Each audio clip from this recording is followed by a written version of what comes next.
Hello दोस्तों, मैं हूं रमेश। स्वागत करता हूं मेरे यूट्यूब चैनल एजुकेशन सिंबल पर। सबसे पहले तो जो मित्र और स्टूडेंट मेरे इस यूट्यूब चैनल पर पहली बार आए हैं, तो मैं उनसे निवेदन करूंगा कि आप मेरे इस चैनल को सबसे पहले सब्सक्राइब कीजिए और सब्सक्राइब के पास में एक बेल आइकन दे रखा है, उसे जरूर प्रेस कीजिए ताकि आने वाले मेरे वीडियो के नोटिफिकेशन आप तक जल्दी पहुंच जाए। आज के इस वीडियो के अंदर हम बात करेंगे एनसीईआरटी द्वारा संचालित बुक के अंदर आने वाली एक बहुत ही अच्छी और मार्गदर्शन के रूप में माने जाने वाले एक पॉइंट के बारे में, जो हमें एक नैतिक शिक्षा देती हैं ताकि हम हमारे जीवन के अंदर और हमारे आने वाले समय के अंदर हम अपनी स्थिति को कैसे सुदृढ़ और सही कर पाए। तो इस पोएम को पढ़ने के लिए और इस वीडियो को देखने के लिए आप बिना स्किप किए हमारे चैनल पर बने रहिए और इस वीडियो को आप बिना स्किप किए लास्ट तक देखते रहिए। तो चलिए हम वीडियो की शुरुआत करते हैं। आज के इस वीडियो के अंदर हम जिस पोएम की बात कर रहे हैं वो एनसीईआरटी के द्वारा संचालित क्लास 8 के बुक में से है और उसका नाम है the ant and the cricket.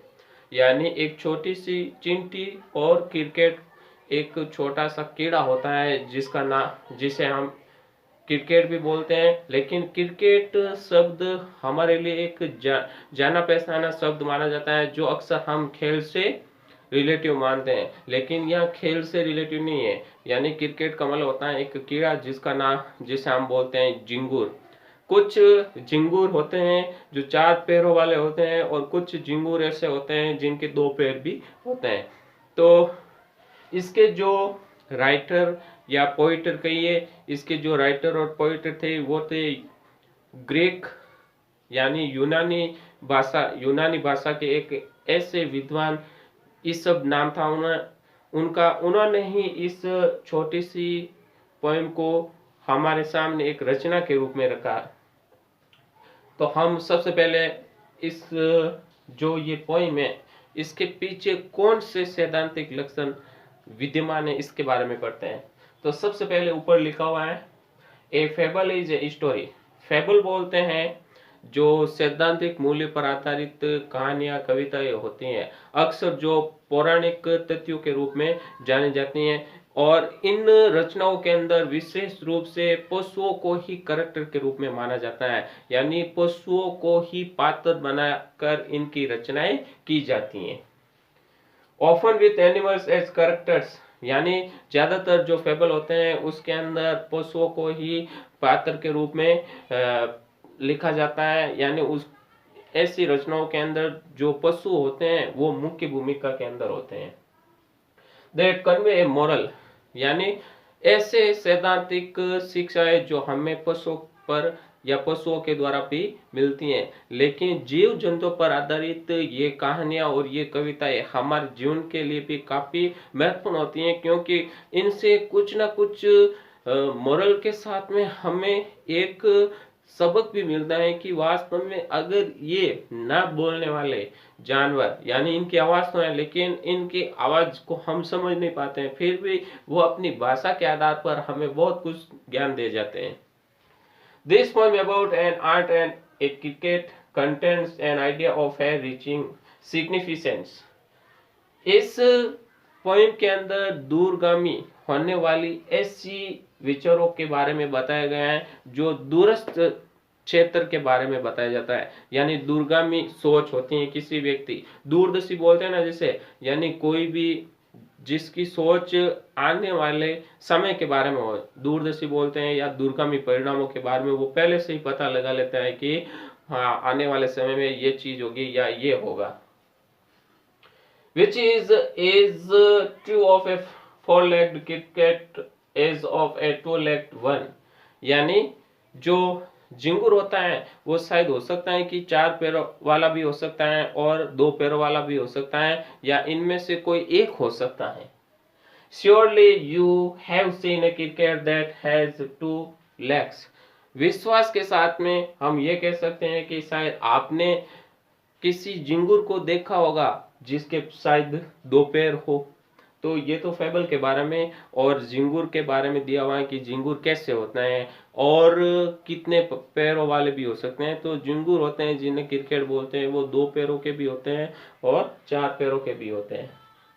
अब हमारी जो पोइम है वो शुरू होती है। A silly young cricket action to sing. एक नौजवान मूर्ख जो झिंगुर था वो हमेशा गाने का शौकीन था। Through the warm sunny month of gay summer and spring, यानी जब तक गर्मी और वसंत का महीना था तब तक वो पूरे महीने अपना टाइम गाने में बिताया।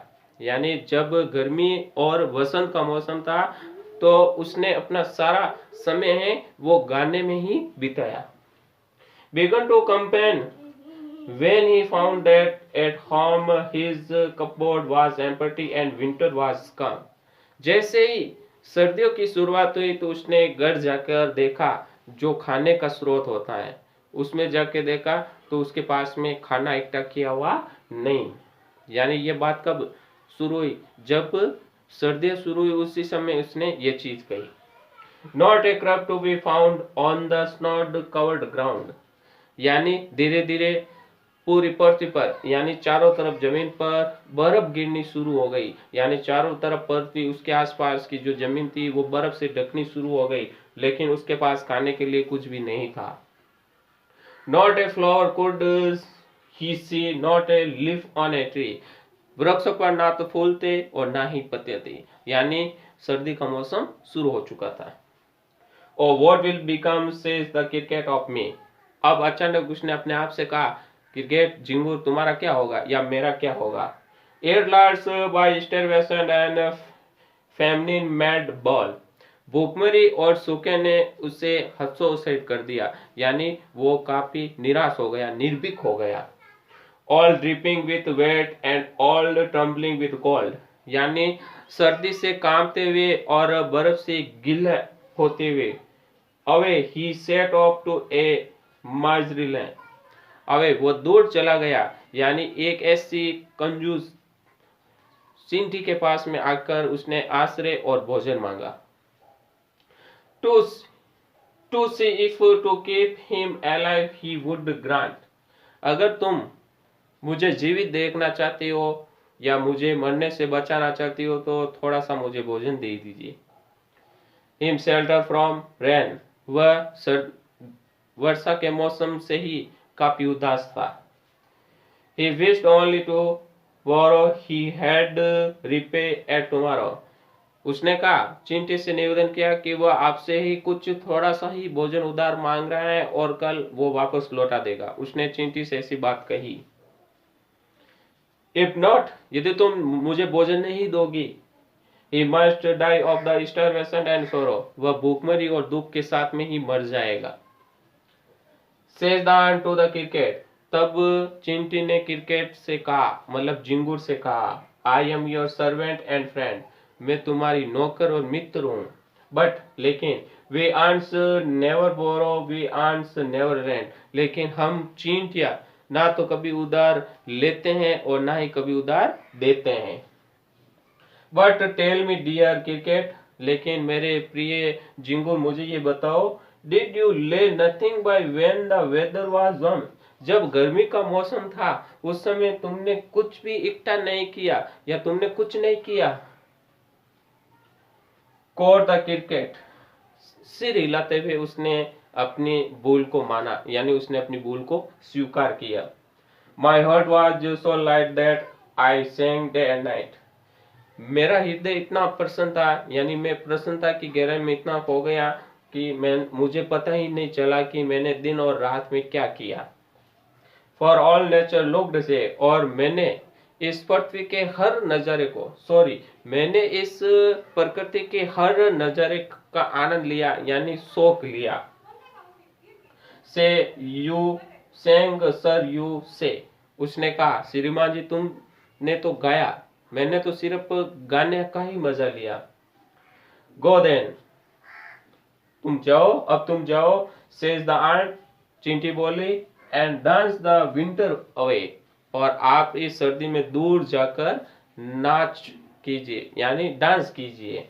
दस एंडिंग, इस प्रकार अंत में, ए हर्स्टली लिफ्टेड द विकेट, इस प्रकार अंत में वो विनम्रता के साथ में ऐसी बात कहते हुए उस झिंगुर को वहां से निकालने की कोशिश करती हैं। And out of the door turn the poor little cricket, बेचारे झिंगुर के लिए उस चींटी के दरवाजे बंद हो जाते हैं। Folks call this a fable, folks call this a fable, ये एक ऐसी पौराणिक पशुओं पर आधारित कहानी है।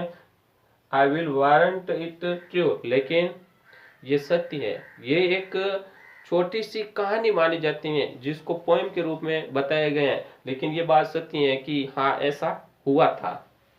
सम crickets have 4 legs and some have 2, कुछ झिंगुर होते हैं जिनके 4 पैर होते हैं और कुछ झिंगुर ऐसे होते हैं जिनके 2 पैर होते हैं। तो ये थी एक छोटी सी पोएम जो हमारे लिए नैतिक शिक्षा का काम कर रही है। यानी इस पोएम के अंदर हमें सबसे इम्पोर्टेंट बात ये पता चली कि जिस समय आपके पास में कुछ करने का समय है और आपने उस समय को गंवा दिया तो हो सकता है कि आने वाला समय आपके लिए डिफिकल्ट हो जाए।